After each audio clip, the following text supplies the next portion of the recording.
Kita mulai dari surat Al-Fatihah dulu ya. A'udzu billahi minasy syaithanir rajim. Bismillahirrahmanirrahim. Alhamdulillahi rabbil alamin. Ar-Rahmanir Rahim. مالك يوم الدين إياك نعبد وإياك نستعين اهدنا الصراط المستقيم صراط الذين أنعمت عليهم غير المغضوب عليهم ولا الضالين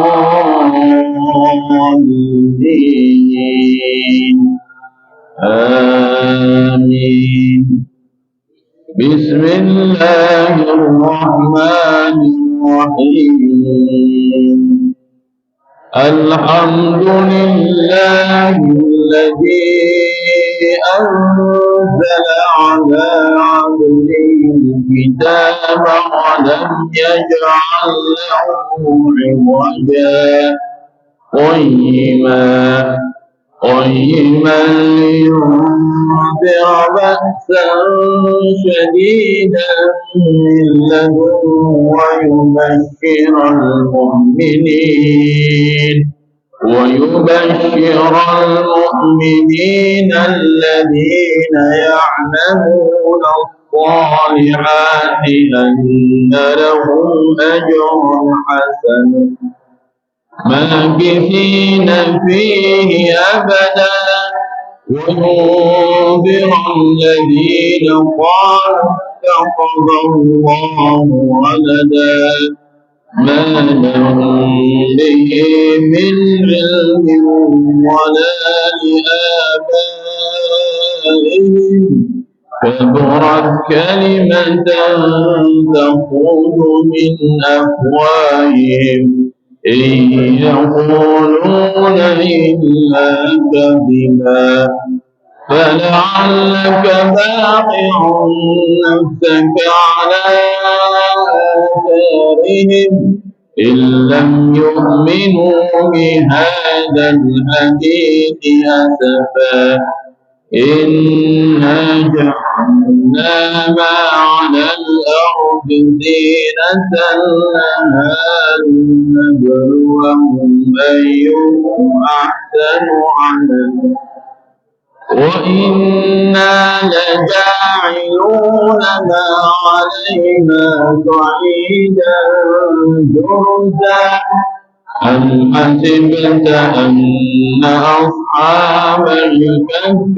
والرقيم كانوا من آياتنا عجبا إذ أوى الفتية إلى الكهف فقالوا ربنا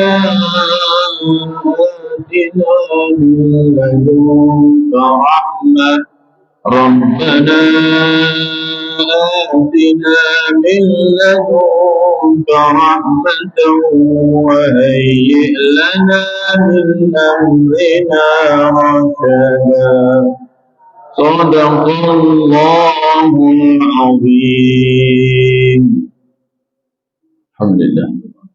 Alhamdulillahirabbil alamin. Baik, sebelumnya saya mau mengecek dulu apakah suara saya jelas, Ustaz? Jelas insyaallah. Alhamdulillah ya.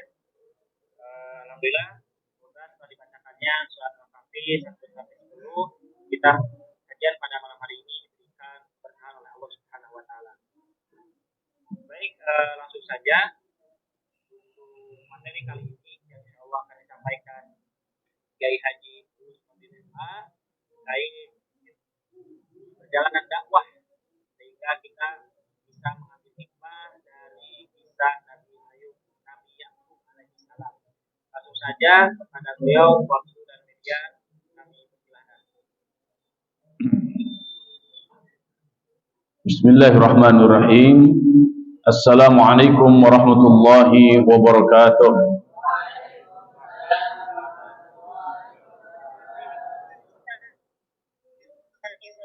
Alhamdulillahi rabbil alamin. Wabihi nasta'inu ala umuri dunya waddin. Assalatu wassalamu ala ashrafil anbiya'i wal mursalin, nabiyyina wa maulana wa syafi'ina Muhammadin sallallahu alaihi wasallam wa ala alihi wa ashabihi wa man ittaba'ahu wa man sara ala nahjihi ila yaumil qiyamah. Asyhadu an la ilaha illallah wa asyhadu anna Muhammadan abduhu wa rasuluh alladzi la nabiyya wa la rasula ba'dah. Amma ba'du, faqur rabbi zidni ilma warzuqni fahma. Allahumma iftah lana hikmataka wanshur alaina rahmataka min khazaini rahmatika ya arhamar rahimin. Allahumma hdina wahdi bina wahdin nasa jami'a waj'alna sababan liman ihtada. Allahumma amin. Ikhwani a'azakumullah, saudara-saudaraku yang sama-sama mengharapkan ampunan dari Allah, rahmat dan keberkahan darinya. Sungguh sangat layak bagi kita semuanya untuk senantiasa memuja, memuji dan mengagungkan Allah Subhanahu wa taala dimanapun dan kapanpun dengan ucapan alhamdulillahi rabbil alamin. Alhamdulillah bi ni'matihi tatimmus shalihat. Alhamdulillah ala kulli hal. Semoga Allah Subhanahu wa taala menjadikan kita semuanya di antara hamba-hambanya yang senantiasa bersyukur kepada Allah Subhanahu wa taala dengan menggunakan seluruh nikmat yang Allah Subhanahu wa taala berikan kepada kita untuk beribadah hanya kepada Allah Subhanahu wa taala. Salawat dan salam semoga senantiasa tercurah kepada Rasulullah sallallahu alaihi wasallam, kepada keluarganya, para sahabatnya, tabi'in, atba'ut tabi'in, dan kepada siapa saja yang senantiasa berpegang teguh kepada risalahnya hingga akhir zaman. Semoga Allah Subhanahu wa taala menjadikan kita semuanya pengikut setia Nabi Muhammad sallallahu alaihi wasallam sepanjang hayat kita. Memang kita tidak berjumpa dengannya, memang kita tidak sezaman dengannya, akan tetapi keimanan inilah yang menghubungkan kita semuanya dengan Rasulullah sallallahu alaihi wasallam. Maka di hati kita, dalam fikiran kita tertanam bahwa Allah Tuhan kita, Muhammad Nabi dan Rasul yang diutus oleh Allah Subhanahu wa taala kepada kita. Semoga kita istiqomah menjadi pengikut setianya. Semoga hidup kita sukses berkah. Semoga mati kita dalam kondisi husnul khatimah. Semoga Allah Subhanahu wa taala akan mempertemukan kita semuanya dengan Rasulullah sallallahu alaihi wasallam kelak di yaumul hisab, mendapatkan syafaatul uzma darinya, dan semoga Allah Subhanahu wa taala memperkenankan kita memasuki surga Firdausil A'la bersama-sama tanpa hisab. Allahumma amin. Pada kesempatan kali ini kita memohon kepada Allah Subhanahu wa taala agar dibukakan pintu-pintu ilmu dan pintu-pintu hikmah. Mengkaji para nabi dan para rasul adalah hal yang sangat luar biasa, karena kita sedang mengkaji manusia-manusia yang dipilih oleh Allah Subhanahu wa taala. Dan tidak terasa kajian kita dalam serial hikmah dakwah para nabi dan para rasul sudah sampai pada dakwah Nabi Ya'qub alaihi salam yang akan kita bahas pada kesempatan malam hari ini. Kita memohon kepada Allah Subhanahu wa taala semoga dengan dikajinya hikmah dakwah Nabi Ya'qub alaihi salam, Allah Subhanahu wa taala benar-benar tunjukkan hikmah-hikmah kepada kita semuanya, sehingga kita bisa mengambil mutiara-mutiara hikmah dakwah yang Allah Subhanahu wa taala telah tunjukkan kepada kita semuanya dalam kehidupan Nabi Ya'qub alaihi salam. Insyaallah malam hari ini kita akan lakukan ini tentu saja dengan memohon ridha dari Allah Subhanahu wa taala, karena kita tidak memiliki ilmu apa-apa kecuali apa yang telah diajarkan oleh Allah Subhanahu wa taala kepada nabinya, dan apa yang telah disampaikan oleh nabinya kepada para sahabat yang terus dijaga oleh para ulama hingga hari ini. Kitab yang menjadi rujukan saya untuk mengkaji hikmah dakwah Nabi Ya'qub alaihissalam, referensi utamanya adalah kitab Qasasul Anbiya yang dikarang oleh Imam Ibnu Katsir. Dan ini yang menjadi kitab utama kita dalam kajian seluruh serial para nabi dan para rasul. Dan saya ingin tegaskan bahwa mengkaji kisah beda dengan mengkaji sejarah. Begitu pula mengkaji tarikh. Kalau mengkaji tarikh itu syarat dengan penanggalan, ya, harinya hari apa, tanggalnya tanggal berapa, bulannya bulan apa, tahunnya tahun berapa. Itu tarikh. Kalau sejarah biasanya runut, karena sejarah itu terambil dari kata syajarah. Syajarah itu pohon, ya, biasanya ditarik ke atas. Ini keturunan ke atasnya siapa? Ditarik ke bawah. Siapa keturunan-keturunan yang lahir dari itu? Ya. Adapun kisah itu berbeda polanya dengan tarikh dan juga dengan sejarah. Kalau kisah di dalam Al-Qur'anul Karim, Allah Subhanahu wa taala menegaskan inna fi qasasihim la'ibrah. Dalam kisah-kisah yang Allah Subhanahu wa taala tunjukkan kepada kita semuanya di dalam Al-Quran, agar kisah itu menjadi ibrah. Ibrah itu adalah secara bahasa terambil dari kata abara. Abara itu jembatan. Ibrah biasanya diartikan dengan pelajaran-pelajaran penting. Jadi kisah-kisah para nabi itu sebagai jembatan bagi kita semuanya untuk mendapatkan mutiara-mutiara, pelajaran-pelajaran yang sangat penting dan sangat berharga, sehingga hikmah, pelajaran penting dari kisah-kisah para nabi dan para rasul atau kisah-kisah yang ada di dalam Al-Quran bisa dijadikan panduan dan gambaran bagi kehidupan kita semuanya.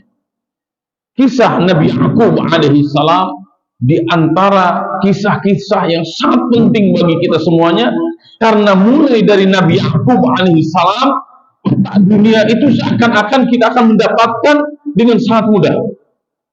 Seakan-akan saya ingin mengatakan seperti ini, siapapun mereka yang mengerti kisah Nabi Ya'qub alaihi salam, maka mereka akan memahami peta dunia ini, baik secara ideologis ataupun secara genealogis, ya. Secara genealogis, gen penyebaran umat manusia yang ada di timur dan ada di barat, kita akan paham bersambungnya kemana nanti. Secara ideologis pun kita akan memahami, karena banyak orang hari ini yang mengira bahwa agama samawi itu banyak, sebagaimana kitab samawi. Padahal agama samawi itu hanya satu, yaitu Islam. Sedangkan kitab samawi itu banyak. Ya, agama samawi itu adalah Islam, hanya Islam. Kenapa? Karena memang para nabi dan para rasul yang diutus oleh Allah Subhanahu wa taala kepada seluruh umat manusia, semuanya hanya mengajarkan Islam. Ya, mulai dari Nabi Adam alaihissalam, kemudian Nabi Nuh alaihissalam, kemudian Nabi Hud, Nabi Saleh, ya, kemudian Nabi Allah Ibrahim alaihissalam, kemudian Nabi Ishak, kemudian Nabi Ismail, kemudian Nabi Ishak, kemudian masih saudaranya Nabi Ibrahim yaitu Nabi Lut. Ya, semuanya mengajarkan Islam. Kenapa kita menyimpulkan bahwa seluruh para nabi dan para rasul itu mengajarkan Islam? Karena ternyata memang inti dari ajaran seluruh para nabi dan para rasul itu sama, yaitu mengajarkan la ilaha illallah, tiada ilah selain Allah Subhanahu wa taala. Tidak ada Tuhan yang berhak diibadahi, disembah. Tidak ada Tuhan yang disembah dengan hak kecuali Allah Subhanahu wa taala. Sehingga jika ada orang yang menyembah kepada selain Allah, maka itu batil, tidak benar, itu tidak hak. Inilah yang saya maksudkan dengan agama samawi itu hanya Islam, ya. Agama samawi itu hanya tauhid. Tauhid itu artinya mengesahkan Allah Subhanahu wa taala. Islam itu artinya berserah diri. Seseorang berserah diri, menyerahkan dirinya, jiwa raganya dan semua apa yang dimilikinya hanya untuk Allah Subhanahu wa taala. Ya. Dan inilah yang menjadi inti dari ajaran para nabi dan para rasul. Nabiullah Ibrahim alaihissalam, ya, 3 pertemuan yang lalu kita sudah bahas.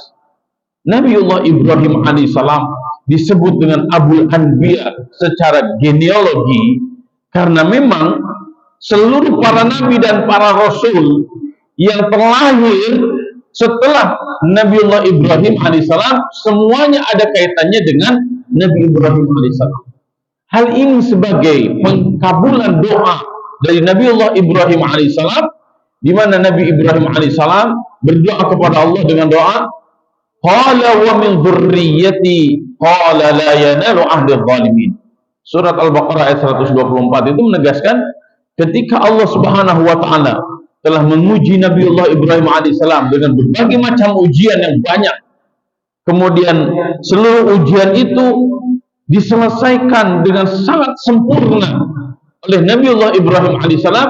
Kemudian Allah Subhanahu wa taala menegaskan, inni ja'iluka lin-nasi imama. Aku akan jadikan engkau sebagai imam bagi seluruh manusia. Kemudian Nabiullah Ibrahim berdoa, qala wa min dzurriyyati, ya Allah, jadikan pula dari anak cucuku. Qala la yanalu ahdi dzalimin.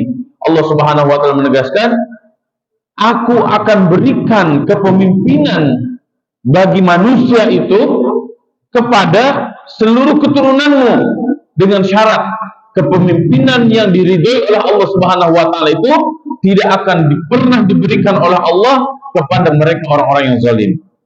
Bisa jadi kita lihat nanti, ya, seluruh penguasa-penguasa bumi, penguasa-penguasa jagat raya itu ada kaitannya dengan Nabiullah Ibrahim.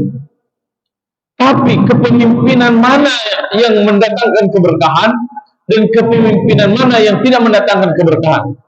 Bisa jadi, ya, keturunan-keturunan Nabiullah Ibrahim itu menjadi pemimpin-pemimpin bangsa-bangsa.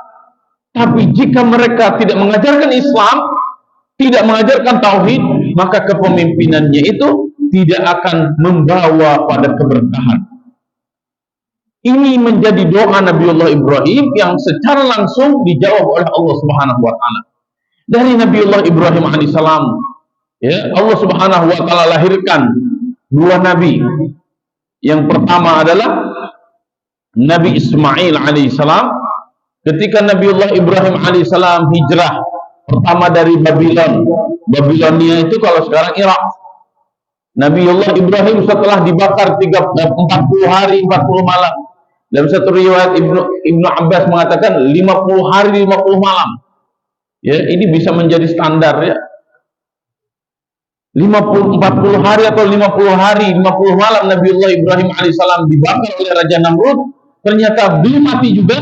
Nabiullah Ibrahim alaihissalam diperintahkan untuk hijrah ke Syam. Maka hijrahlah Nabiullah Ibrahim ke Palestina. Kemudian Nabiullah Ibrahim setelah di Palestina diperintahkan untuk hijrah ke Mesir. Ya, dari Mesir itu Nabiullah Ibrahim alaihissalam menikah dengan Hajar.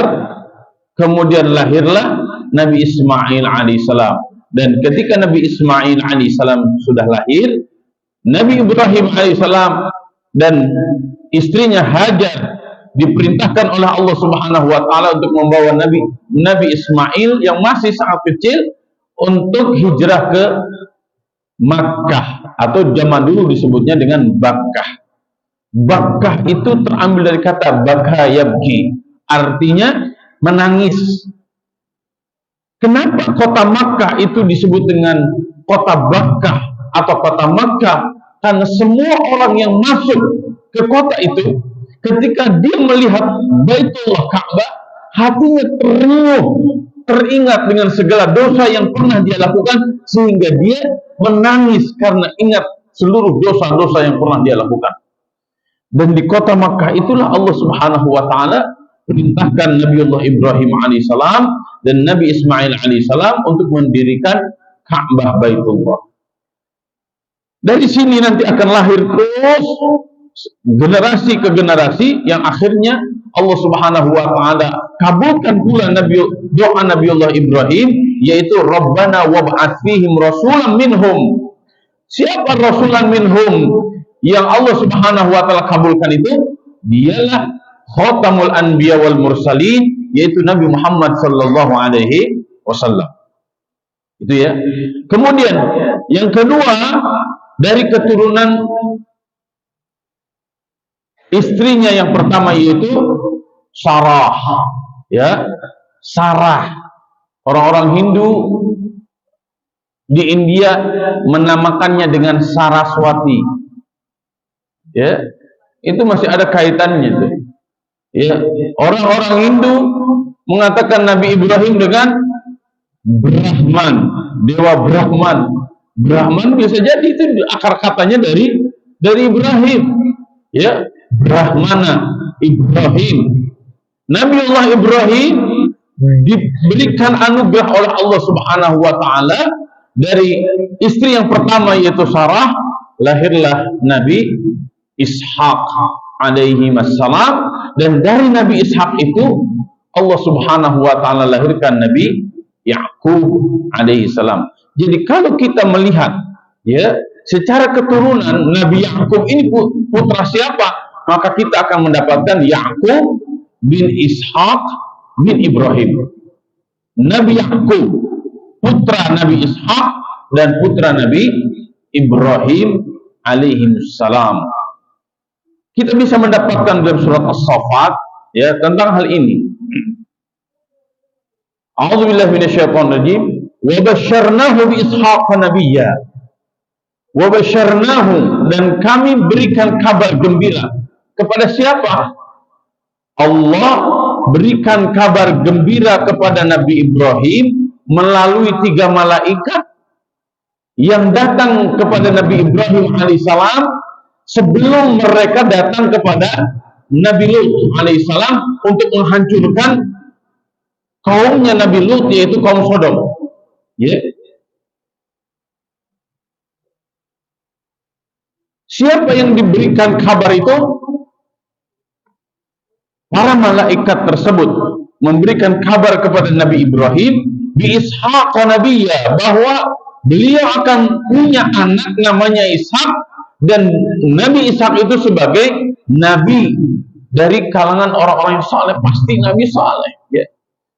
Wa barakna alaihi wa ala Ishaq, kami berikan kepadanya dan kepada Ishak, kepada Nabi Ibrahim dan kepada Nabi Ishak. Wa min dzurriyyatihima, dan di antara zuriat keduanya muhsinun, ada orang-orang yang baik, wa zalimun li nafsihi, dan ada juga orang-orang yang zalim kepada dirinya, mubinun, secara terang-terangan. Nah, ini perlu diperhatikan ayat ini. Kita bisa mengambil pelajaran dari apa yang dijelaskan di dalam Al-Quran. Putra para nabi saja dijelaskan oleh Allah Subhanahu wa taala, ada yang muhsin dan ada yang juga zalim. Apalagi kita yang bukan nabi, apalagi kita yang bukan wali, apalagi kita yang mungkin kesolehannya masih sangat jauh, bisa jadi terlahir dari kita semuanya generasi-generasi yang jauh dari Allah Subhanahu wa taala. Oleh karena itu berlindunglah kepada Allah Subhanahu wa taala dari keturunan yang buruk, dan mohonlah kepada Allah Subhanahu wa taala agar Allah Subhanahu wa taala menganugerahkan kepada kita semuanya keturunan-keturunan yang baik.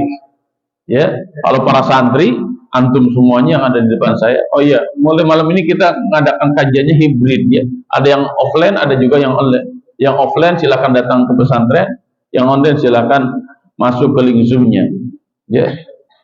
Mohonlah kepada Allah Subhanahu wa taala agar kita menjadi orang-orang yang saleh menurut Allah. Dan mohonlah bapak-bapak, ibu-ibu, saudara-saudaraku sekalian, terutama semua yang sudah berkeluarga, mohonlah kepada Allah Subhanahu wa taala agar Allah Subhanahu wa taala lahirkan dari kita semuanya generasi-generasi yang saleh, bukan generasi-generasi yang zalim. Di antara doanya apa? Rabbi habli minas salihin. Atau doanya yang selalu kita baca apa?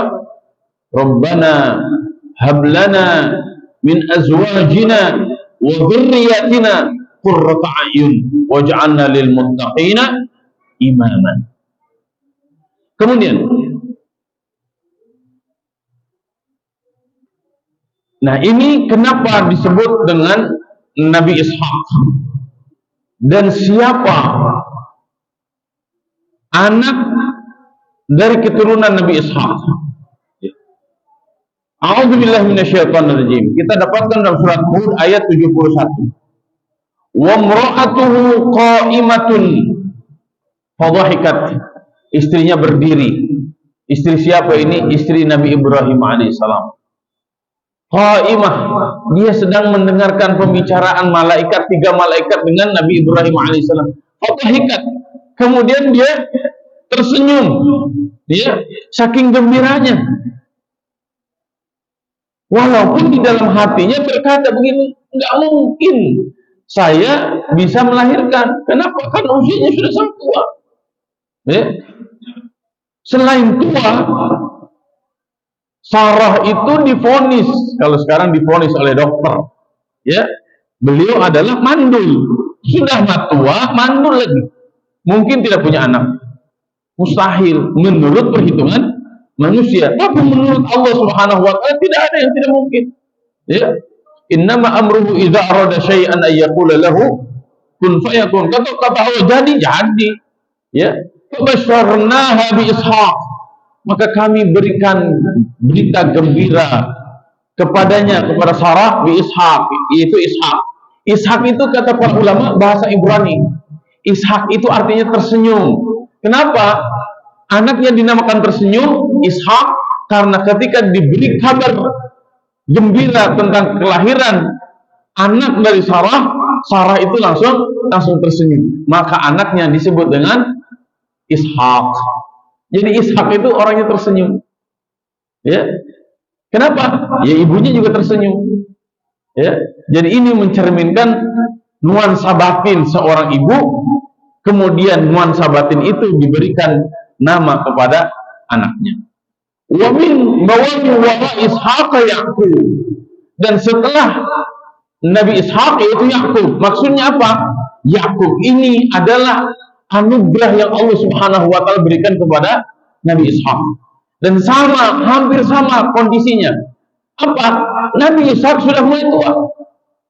Istrinya Nabi Ishaq kemarin kita bahas. Istrinya Nabi Ishaq itu namanya kalau dalam bahasa Arab disebut dengan Rifqah. Ya. Kalau orang-orang Nasrani menyebutnya Ribka. Ya.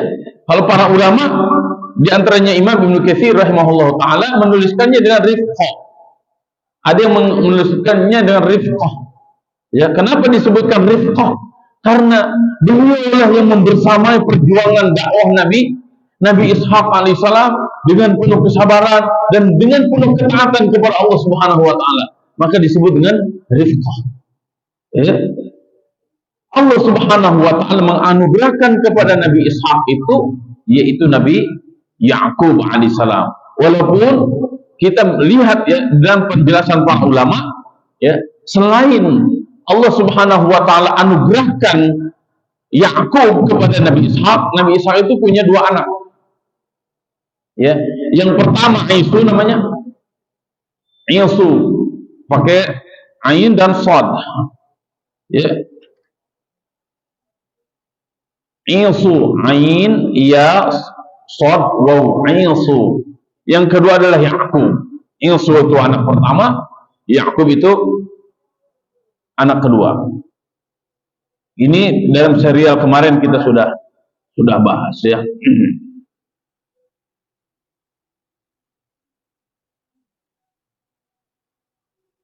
mohon maaf, Nabi Ishak punya anak Nabi Yakub. Maaf, Nabi Yakub inilah, mohon maaf ya, Nabi Yakub inilah yang nanti kita akan temukan dalam kajian-kajian yang disebut dengan Israel.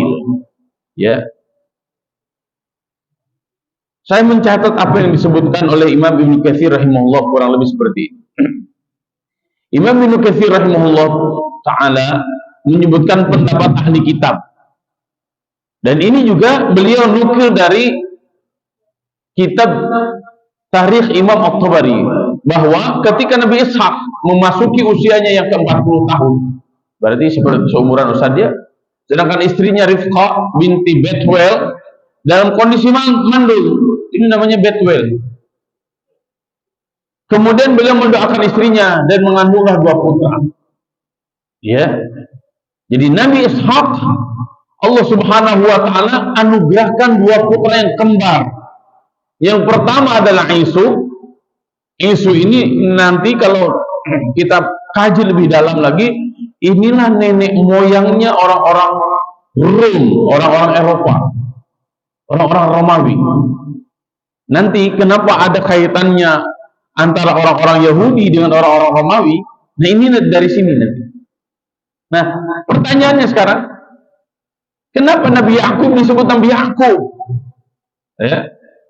Ketika lahir atau Isu lahir, ternyata masih ada lagi, keluar satu lagi. Keluar lagi, ngikutin yang pertama, itu namanya Yakub. Aqobah itu ngikut.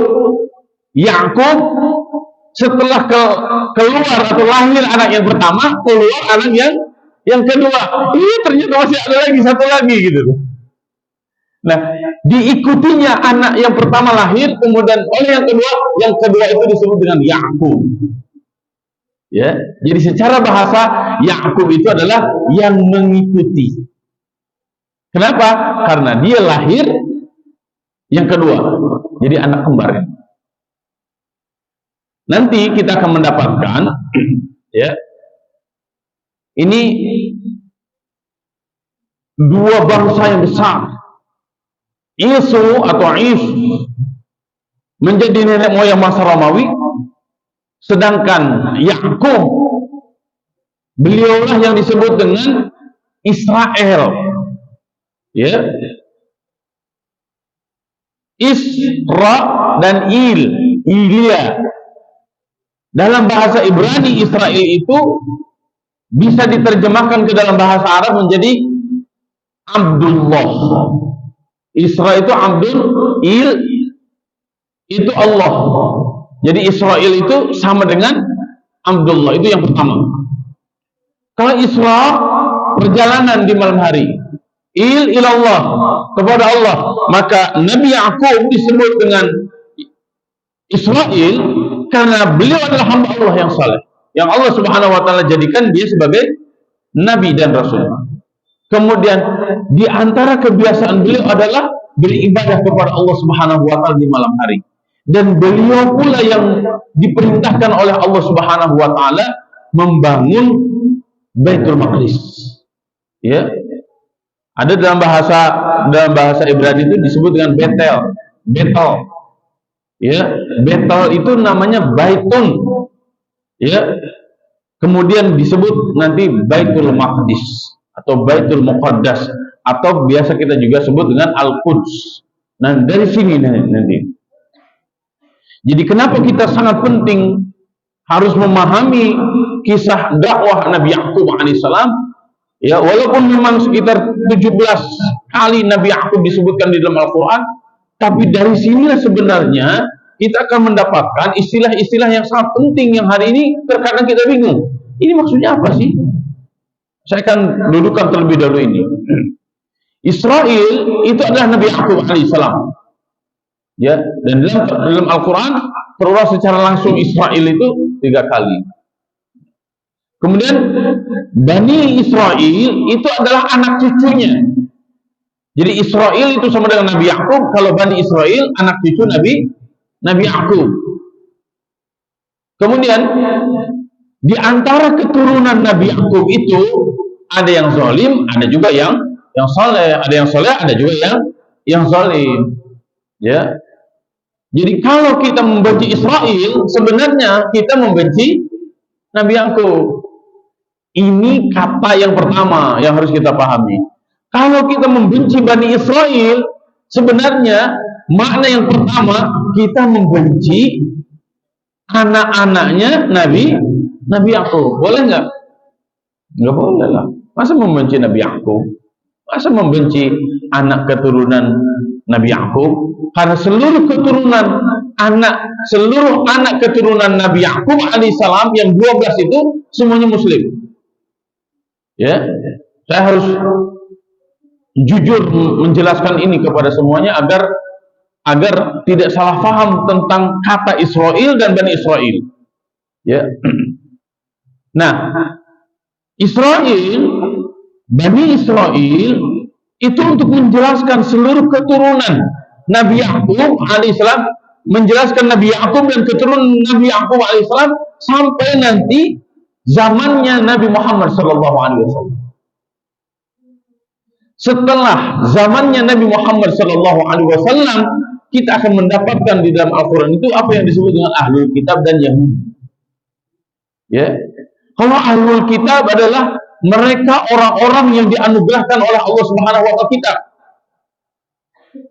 Jadi agama samawi itu hanya Islam, sedangkan kitab samawi itu bukan hanya Al-Quran, tapi ada Zabur, ada Taurat, ada Injil, yang semua kitab-kitab samawi itu dilengkapkan dan disempurnakan seluruh ajarannya, semuanya ada di dalam Al-Quranul Karim. Sehingga Al-Quran adalah kitab samawi yang merangkum seluruh kitab-kitab samawi sebelum Al-Quran sebagai kitab suci agama samawi. Ya, ini sangat penting ini. Nah, Yahudi, kalau kita perhatikan, Yahudi itu ada dua makna. Pertama, Yahudi dia sebagai suku, dan nanti dari keturunan Nabi Yakub ada salah seorang namanya Yehuda. Ya. Kemudian ada Yahudi secara keyakinan. Inilah yang disebut dengan Yudaisme atau Judaisme dalam bahasa Inggris.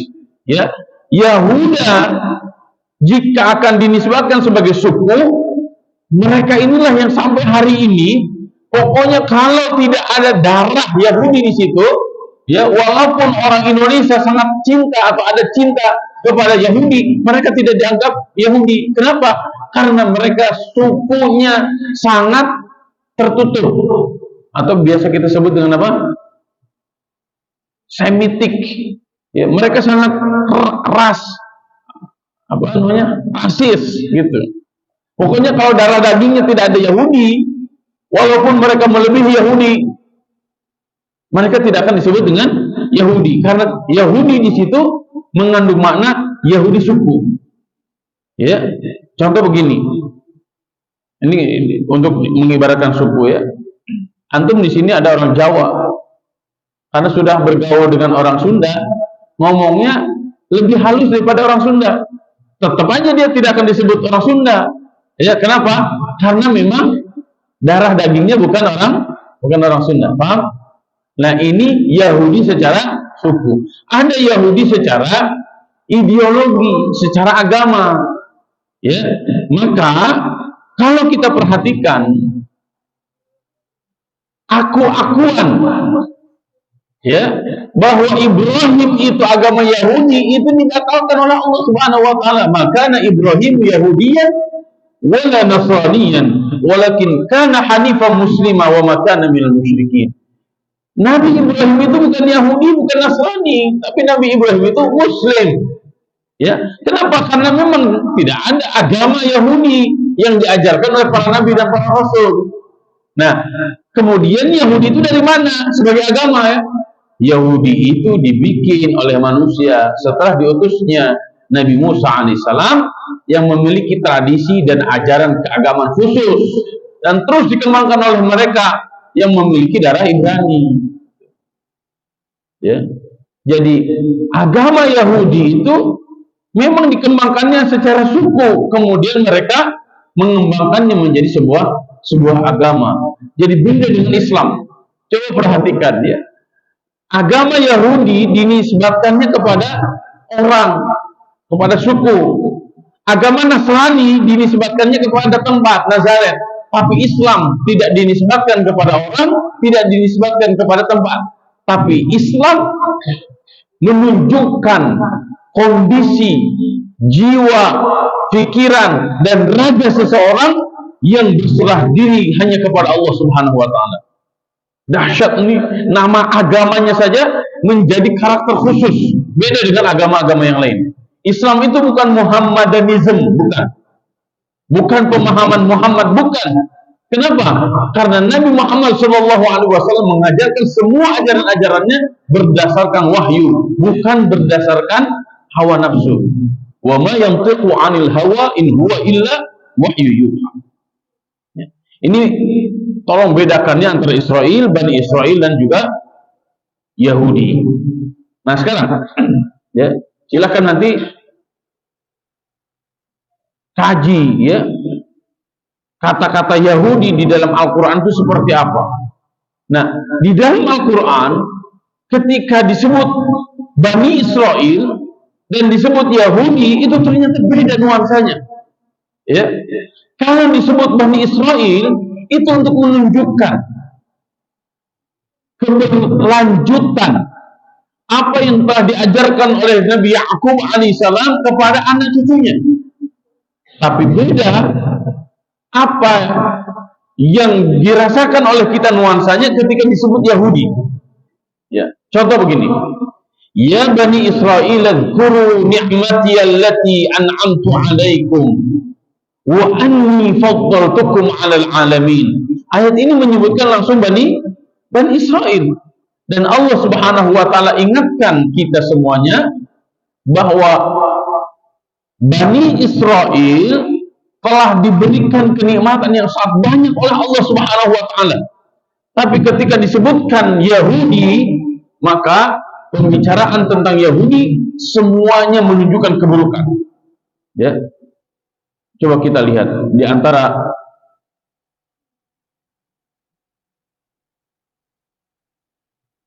ayat-ayatnya nih. Ini sebagai kesimpulannya, Yahudi dalam Al-Quran biasanya digunakan untuk menunjukkan satu kaum tertentu yang mendapatkan laknat, bukan untuk menunjukkan Bani Israel, ya, yang sebelum Nabi Muhammad SAW. Jadi secara masa beda. Nah, contoh ini. A'udzubillahi minasyaitonirrajim. Surat Al-Maidah ayat 64.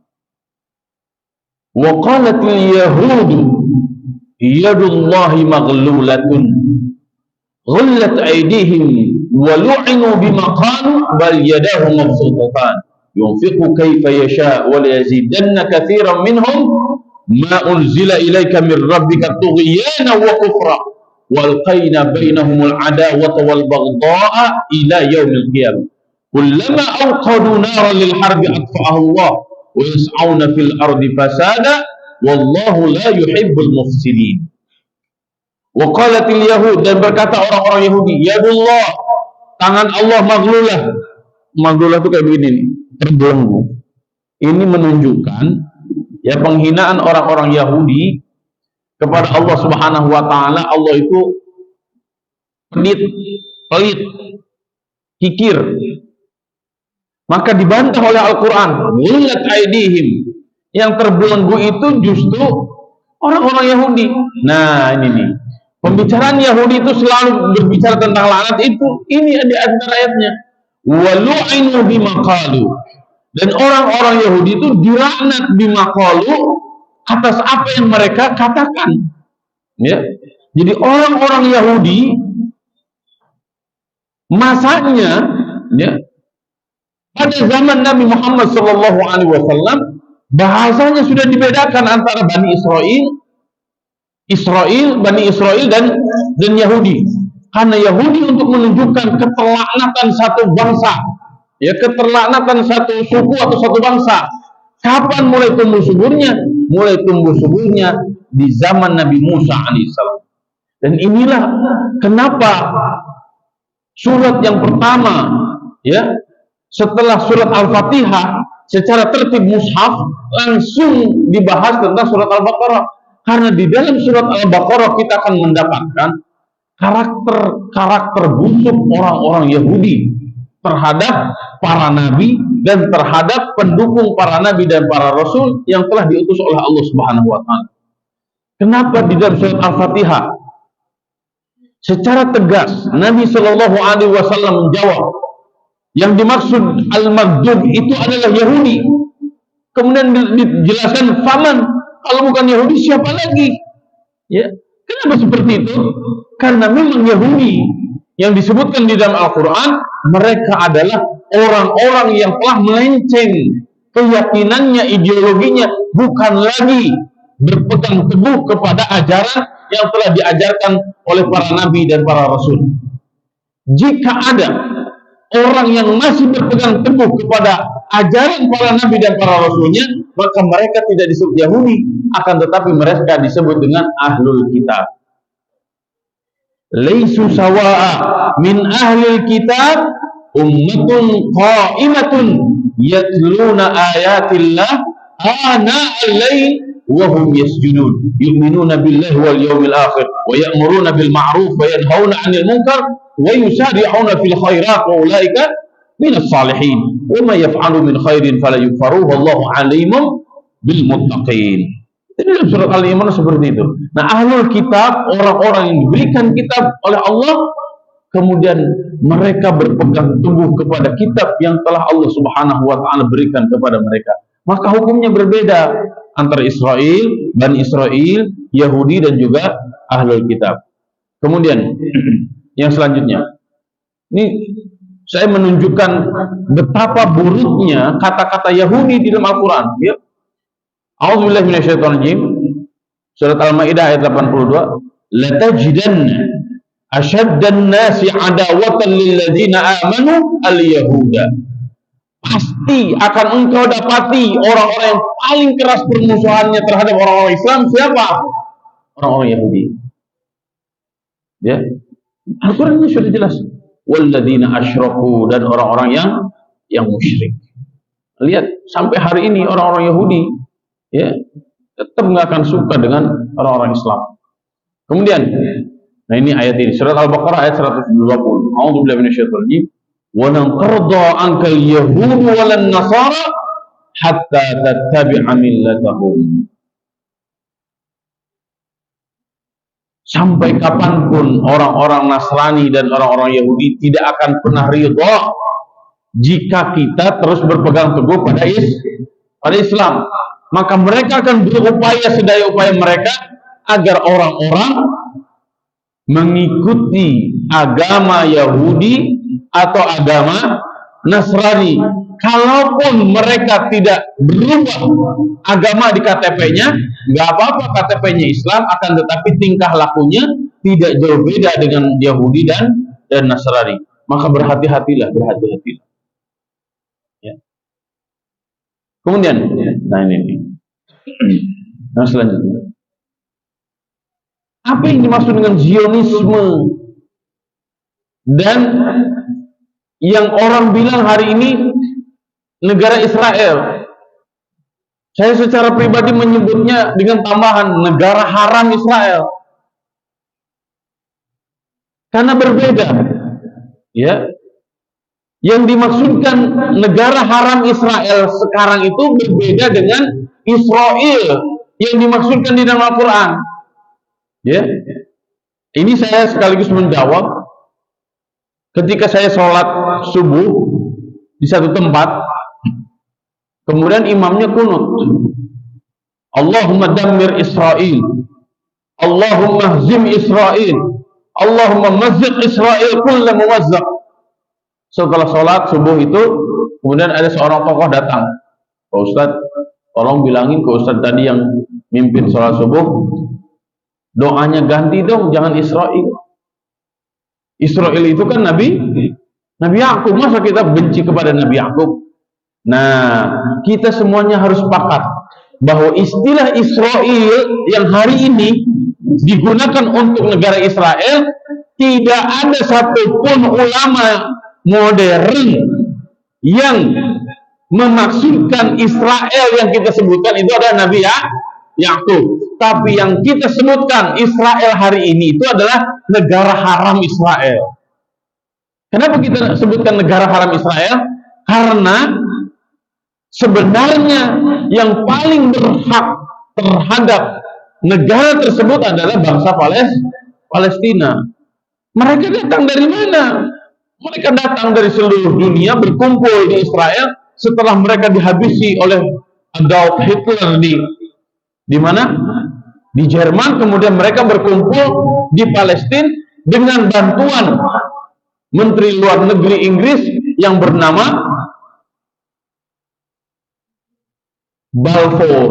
Maka perjanjian itu disebut dengan Perjanjian Balfour tahun 1917. Nah, itu yang hari ini dimaksudkan dengan negara haram Israel. Kenapa saya katakan haram? Karena memang menjajah. Karena mereka memang mengambil itu secara paksa. Dengan apa? Dengan pengusiran dan pembunuhan. Pengusiran itulah yang disebut dengan Nakbah. Ya. Dan hari ini ya, perang setelah 50 hari perang, kita pun bisa melihat bagaimana pengusiran orang-orang Israel terhadap warga Palestina. Nah, saya ingin dudukkan terlebih dahulu. Negara Israel adalah negara haram yang mulai berdiri mengibarkan bendera Israel itu tahun 1948. Berarti 3 tahun setelah Indonesia merdeka. Indonesia merdeka didukung oleh Palestina. Indonesia merdeka didukung oleh Palestina, tapi Palestina mulai terjajah secara struktural itu tahun 1948. Setelah Inggris dan sekutunya memenangkan Perang Dunia Kedua, ya, mayoritas penduduknya adalah orang Yahudi. Walaupun memang ada di Israel pun orang-orang yang beragama Islam dan juga orang-orang beragama Kristen, tapi sangat sedikit. Ya. Kemudian ada beda Yahudi dengan Zionis. Zionis itu apa? Zionis itu gerakan politik yang didirikan oleh seorang wartawan Yahudi bernama Theodor Herzl. Agenda utamanya adalah menghimpun orang-orang Yahudi yang telah diaspora. Diaspora itu maksudnya menyebar ke seluruh dunia. Nanti kita akan mendapatkan itu ya, cerita itu setelah saya menjelaskan nanti Nabi Daud dan Nabi Sulaiman alaihissalam. Ya. Sejak ribuan tahun untuk kembali ke Palestina, dan mereka ingin membentuk sebuah negara sesuai dengan hukum Yahudi. Ini sudah menurut mereka sebenarnya dengan menjajah caranya menduduki tanah Palestina serta mengusir dan membunuh seluruh penduduk aslinya. Penduduk aslinya karena memang bukan hanya orang Islam. Ya. Di Palestina itu bukan hanya orang Islam. Orang Kristen juga ada. Orang komunis juga ada. Nah, mereka menginginkan orang-orang Zionis itu menginginkan bagaimana agar pusat Yahudi itu ada di Palestina. Nah, yang harus dicatat di sini, ya, kalau Yahudi harus ada darahnya, darah keyahudiannya. Tapi kalau Zionisme itu bukan hanya orang Yahudi, bisa jadi Yahudi Pesek juga mereka masuk gerakan Zionis. Maka bisa jadi ada orang Indonesia yang Zionis. Data yang saya dapatkan, orang Yahudi di Indonesia tidak kurang dari 5.000 orang. Ini pentolannya, ya, belum anak cucunya. Kalau Zionis banyak sekali. Karena bisa jadi orang-orang Indonesia darahnya darah Sunda, darah Jawa, darah apa segala macam asli Nusantara, tapi mereka sudah berafiliasi kepada gerakan Zionisme. Ya, makanya kemarin kita dapatkan ada ormas di Indonesia, ya, yang ketika melihat kaum muslimin aksi bela Palestina, kemudian mereka mengintimidasi, bahkan mereka mengancam untuk membunuh yang aksi bela Palestina. Secara undang-undang di Indonesia memutus diplomasi hubungan politik hubungan apapun dengan negara haram Israel sebenarnya, dan tidak boleh mengibarkan bendera Israel. Kenapa? Karena kita tidak ada hubungan politik, ya, kurang lebih seperti itu. Jadi secara agama, ya, kita bisa melihat bahwa Yahudi memang sangat membenci dengan Islam, dan secara negara kita tidak ada hubungan diplomatik dengan Yahudi dan negara haram Israel. Baik, lanjutnya saya akan kembali ke Nabi Yakub alaihissalam. Nabi Yakub alaihissalam itu punya putra 12 dari 2 istri. Nah, ini istrinya kakak beradik. Yang pertama nama istrinya adalah Lia. Yang kedua adalah Rahel. Ini peraturan zaman dulu, istri kakak beradik boleh. Ya. Jadi seperti sekarang Kak Hanun dengan Kak Farah kalau dinikahi sama Ustaz Salman gitu, contoh ya, itu tidak boleh. Haram hukumnya. Kalau syariat Nabi Muhammad SAW harus satu, pilih salah satu, ya. Salman pilih salah satu, contoh ya. Dan kalau yang seperti itu harus diputus salah satu. Tapi dulu ini masih boleh, ya. Jadi jangan menjadikan ini sebagai dalil. Oh, itu Nabi Yakub aja nikahin kakak dan adiknya. Tapi ada satu hal yang kebiasaan ini terbawa kepada kita. Apa itu? Nabi Yakub alaihissalam, ya, awalnya sebenarnya ingin menikahi Rahel, tapi oleh bapaknya Laban, namanya Laban, tidak boleh sedari awal. Kalau kakaknya belum nikah, adiknya dinikahin. Jadi harus kakaknya dulu. Maka Nabi Yakub alaihissalam dinikahkan kepada Lia, walaupun secara pribadi tidak terlalu cinta. Tapi karena sudah begitu, ya sudahlah. Walaupun diharuskan bekerja lagi beberapa tahun kepada bapaknya. Nah, lahir nanti Rubel, Samun, Lewi, Yahuda, Aisyahur, kemudian Zablun. Nah, kemudian dari budak Lia, ini maksudnya lahirlah Dan dan Naftali. Kemudian dari istri keduanya, yaitu Rahel, lahir Nabi Yusuf dan Bunyamin. Nabi Yusuf inilah nanti yang akan ke Mesir. Jadi nanti kita lihat, ya, kenapa Bani Israel itu kan putranya Nabi Yakub, adanya di Palestina, tapi kenapa berkembangnya banyak di Mesir? Karena memang nanti Nabi Yusuf alaihissalam, ya, menjadi anak yang paling disayang oleh Nabi Yakub alaihissalam. Kemudian anak-anaknya, kakak-kakaknya kurang suka kepada Nabi Yusuf alaihissalam karena merasa Nabi Yakub itu pilih kasih kepada anak-anaknya. Ya. Nah, di sini kita bertanya, kenapa Nabi Yakub alaihissalam lebih memilih sayang kepada Nabi Yusuf, karena Rahel, ibunya Nabi Yusuf, itu meninggal duluan. Ya kan, kasihan kan, anak yatim, ya kan? Bukan masalah ini anak istri mudanya, bukan. Tapi karena ini anak ya yatim, ibunya nggak ada. Berarti kalau kepada Lia itu ibu tiri, ya kan? Maka wajar Nabi Yakub alaihissalam sayang kepada Nabi Yusuf alaihissalam dan Bunyamin. Nah, yang ingin saya tunjukkan di sini adalah 12 putra Nabi Yakub alaihissalam. Dan 12 putra Nabi Yakub inilah, ya, yang terus disebut-sebut di dalam Al-Quran. Saya secara pribadi sampai bingung, kenapa terus-menerus disebutkan 12. Ya. Ada kalau dalam bahasa Sunda itu omongan begini, silakan 12 gitu. Silakan 12. Ya. Hitungan 12 itu merujuk pada hitungan putranya Nabi Yakub alaihissalam. Dan itulah yang menjadi nanti pada zaman Nabi Musa alaihissalam, orang-orang Yahudi dalam kondisi susah pun mereka tidak mau bersatu. Lihat, orang-orang Yahudi ya pada zaman Nabi Musa alaihissalam dalam kondisi sulit pun mereka lebih solid pada kelompoknya masing-masing. Jadi 12 anaknya Nabi Yakub alaihissalam, nanti keturunannya mereka menjadi orang-orang yang selalu menjaga keturunannya. Dan mereka berbangga-bangga dengan keturunannya. Dan ini nanti kaitan kajian ini, ya, kajian 12 ini, 12 kelompok Yahudi ini, kaitannya dengan apa? Kaitannya dengan kelompok-kelompok Yahudi yang ada di Madinah. Kenapa kita dapatkan?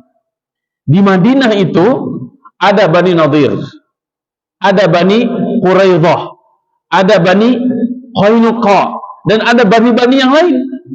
Ya. Kenapa Yahudi satu dengan yang lainnya tidak mau bersatu? Ketahuilah, orang-orang Yahudi itu mereka karakternya rasis. Tidak mau bersatu satu dengan yang lainnya. Bahkan ketika mereka dalam kondisi sulit pun, mereka berbangga-bangga dengan kelompoknya masing-masing. Perhatikan, jangan sampai kita semuanya sebagai umat Islam, kita berbangga-bangga dengan keturunan kita saja. Kenapa? Karena di dalam Islam, kemuliaan itu bukan terletak pada keturunan. Kemuliaan itu bukan terletak pada harta, bukan pada jabatan, bukan pada muda atau tuanya. Tapi kemuliaan seseorang di dalam Islam terletak ada pada keimanan dan ketakwaannya kepada Allah Subhanahu wa taala.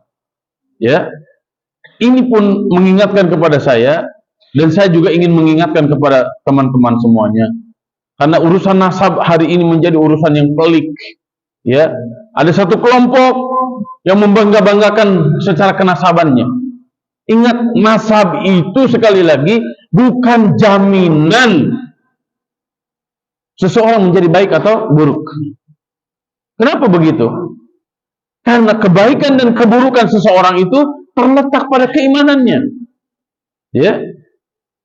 Dan ini nanti kita akan bahas secara rinci, ya, ketika membahas Nabi Isa alaihissalam. Kenapa Nabiullah Isa alaihissalam itu tidak punya bapak? Dan kenapa hikmahnya Nabi Muhammad sallallahu alaihi wasallam tidak memiliki anak laki-laki yang sampai dewasa, kemudian menikah, kemudian beranak pinak? Ya, ini nanti khusus ada rahasia kajian yang insya Allah saya akan sampaikan kepada semuanya. Nah, 12 mata air ini menjadi 12 mata air yang Allah Subhanahu wa taala berikan kepada suku-suku Yahudi yang ada pada zaman Nabi Musa alaihissalam. Dari mana 12 suku itu? Kaitannya nanti dengan 12 anaknya Nabi Yakub alaihissalam. Ya. Kemudian ini dakwah Nabi Yakub alaihissalam. Ini sangat penting. Memang banyak sekali yang berbicara tentang Nabi Yakub, tapi saya hanya ingin menjelaskan ini saja. Silakan dibuka surat Al-Baqarah ayat 133. A'udzubillahi minasyaitonirrajim. Am kuntum syuhada'a idh hadara Ya'qub al-maut idh qala li banihi ma ta'buduna min ba'di qalu na'budu ilahaka wa ilaha abaika Ibrahim wa Ismail wa Ishaqa ilaha wahida wa nahnu lahu muslimun. Am kuntum syuhada'a, apakah kalian menyaksikan ketika hadir Ya'quba kepada Nabi Ya'qub al-mautu. Ini al-mautu di sini dibacanya marfu majrur mansub. Marfu sebagai apa? Sebagai fa'il. Ingat, kematian itu sebagai fa'il, kita sebagai maf'ul.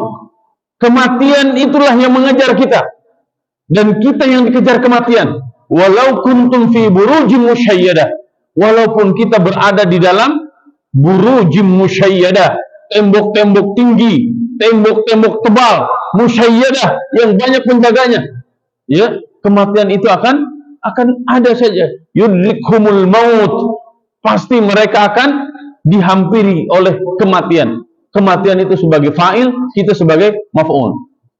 Nah, pelajaran yang sangat penting untuk kita garis bawahi di sini adalah idz qala li banihi. Ketika qala, dia berkata Nabi Yakub li banihi, kepada seluruh anak-anaknya yang 12 itu. Ma ta'buduna min ba'di, apa yang akan kalian sembah min ba'di, setelah aku tiada. Pertanyaannya bukan ma ta'kuluna min ba'di, apa yang akan kalian makan setelah aku tiada. Ya, atau si anu bagian sawah yang mana, si anu bagian kebun yang mana, si anu bagian apartemen yang mana. Anak-anakku, kalian mau milih yang mana? Apartemen yang mana? Rumah yang mana? Tanah yang mana? Sawah yang mana? Kebun yang mana? Tidak bertanya begitu. Ya, akan tetapi yang ditanyakan apa? Ma ta'buduna min ba'di. Ini erat kaitannya dengan ibadah kepada Allah Subhanahu wa taala. Jadi di antara tanda-tanda kesolehan orang tua, ketika mereka akan mati, mereka menegaskan, ya, apa yang menjadi keyakinan anak-anaknya.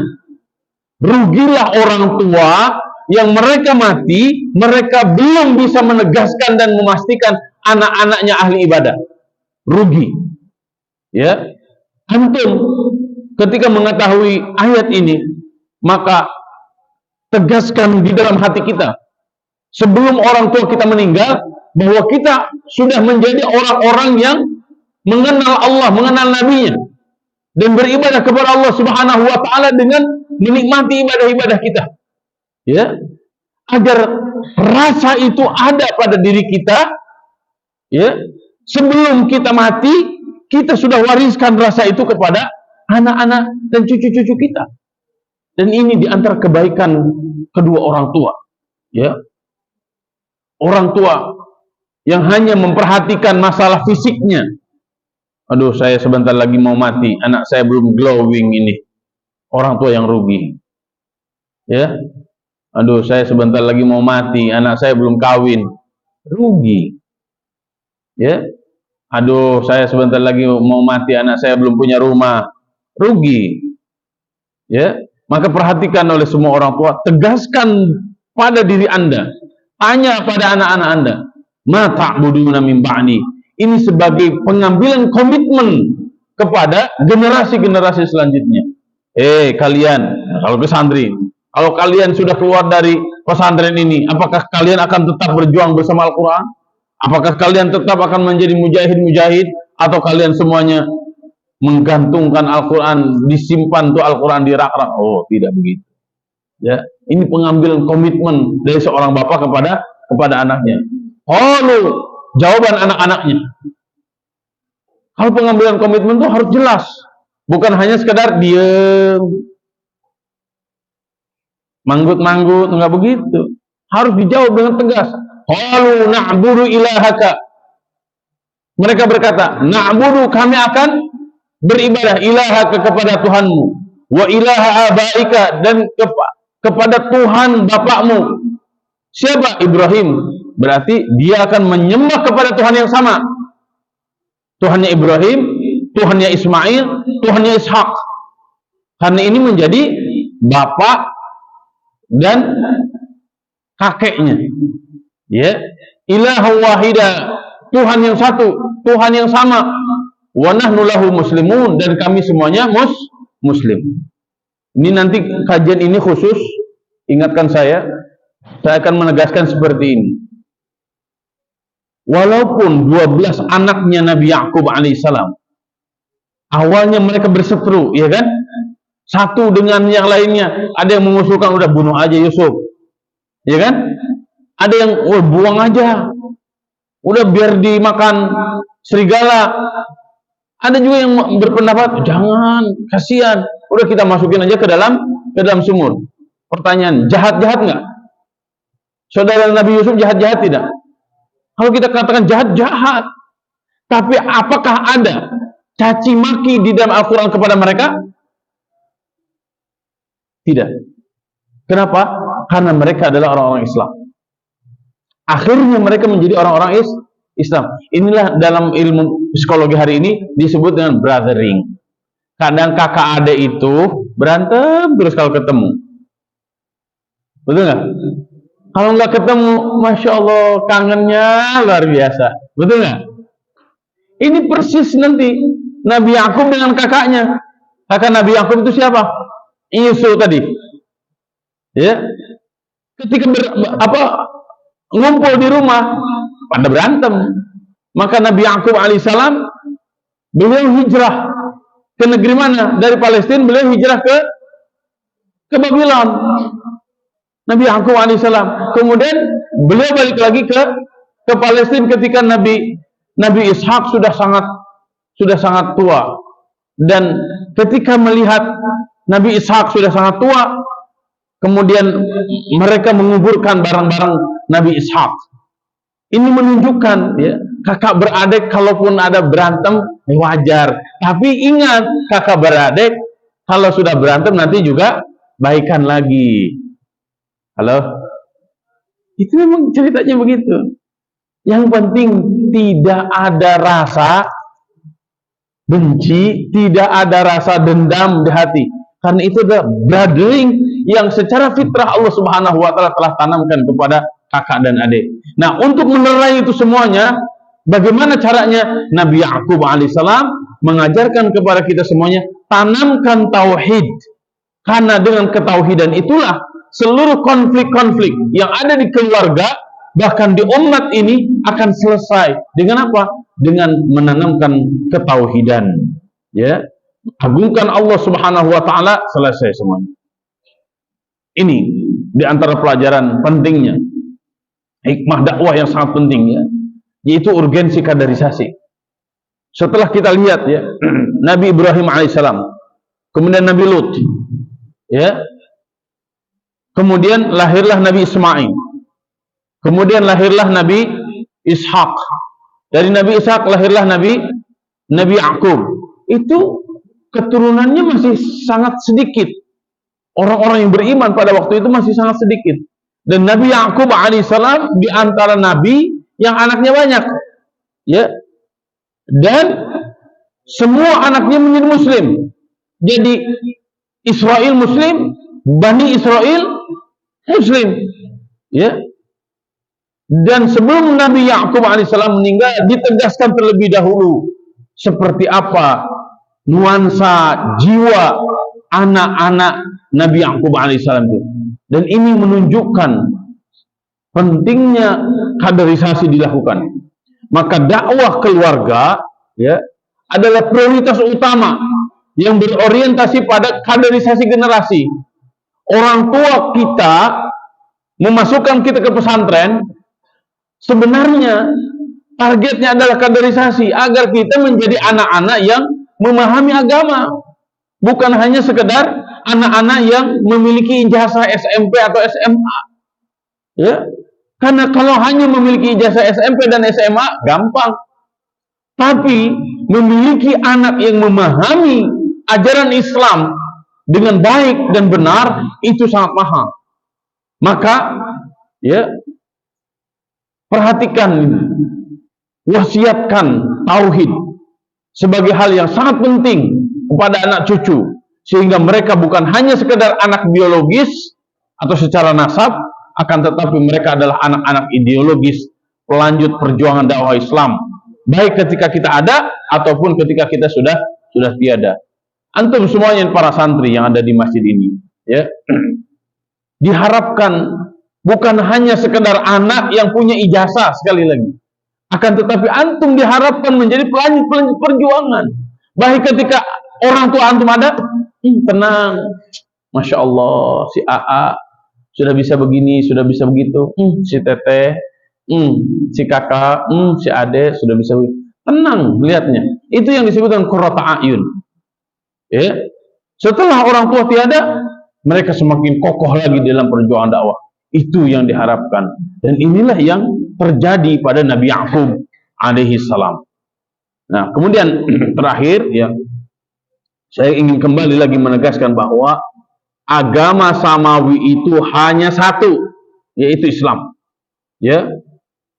Wa qalu kunu hudan aw nasara tahtadu qul bal millata Ibrahim hanifa wa ma kana minal musyrikin. Nanti dari generasi ke generasi mulai berubah keyakinan. Bani Israel. Ada di antara mereka ada yang beriman, ada di antara mereka juga ada yang zalim. Yang zalim itu nanti siapa? Nanti Yahudi itu. Ya. Agama samawi itu hanya satu, yaitu Islam, sedangkan kitab samawi itu banyak. Ada Zabur, ada Taurat, ada Injil, yang semua isi dan ajarannya Allah Subhanahu wa taala sempurnakan di dalam Al-Qur'anul Karim. Jadi kita hari ini membaca Al-Qur'an, menerjemahkan Al-Qur'an, membedah isi kandungan Al-Qur'an, sejatinya kita sedang berinteraksi dengan seluruh kitab-kitab samawi yang pernah Allah Subhanahu wa taala turunkan kepada seluruh para nabi dan para rasul.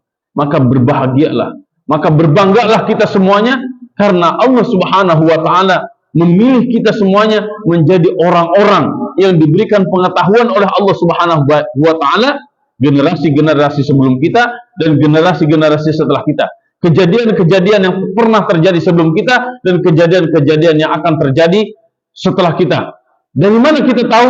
Kita akan mengetahui itu semuanya dari ayat-ayat Al-Qur'anul Karim dan sunnah Nabi Muhammad sallallahu alaihi wasallam. Ma'asyiral muslimin, saudara-saudaraku yang dirahmati Allah Subhanahu wa taala, semoga hal ini menjadi gambaran yang jelas bagi kita semuanya bahwa perjuangan kita hari ini perjuangan agama. Perjuangan kita hari ini adalah perjuangan ideologi, karena memang agama, ideologi Islam yang diajarkan oleh para nabi dan para rasul, yang diwasiatkan oleh seluruh para nabi dan para rasul, maka jadikanlah agama ini sebagai pegangan dan pedoman dalam kehidupan kita semuanya. Yakinkan bahwa kita semuanya sudah berpegang teguh kepada ajaran-ajaran Islam sebelum orang tua kita meninggal. Sebagai orang tua, yakinkan bahwa anak cucu yang lahir dari kita semuanya, mereka telah menjadi kader-kader, telah menjadi pejuang-pejuang Islam yang sudah sangat siap melanjutkan perjuangan dakwah Islam, baik ketika kita masih hidup ataupun ketika kita sudah tiada. Semoga Allah Subhanahu wa taala lahirkan dari kita semuanya generasi-generasi yang saleh dan salehah, generasi para pecinta Al-Qur'an dan sunnah, generasi para ulama dan para pejuang. Wallahu a'lam bissawab, wallahul muwaffiq ila aqwamit thariq, wallahu ya'khudhu bi aydina ila ma fihi khairun lil Islam wal muslimin. Baik, demikian yang bisa saya sampaikan. Jazakumullah khairan. Terima kasih panitia yang sudah menyiapkan info dan lain sebagainya. Kita akhiri dengan pembacaan hamdalah dan doa kafaratul majelis. Alhamdulillahirabbil alamin. Subhanallah wa bihamdihi. Assalamualaikum.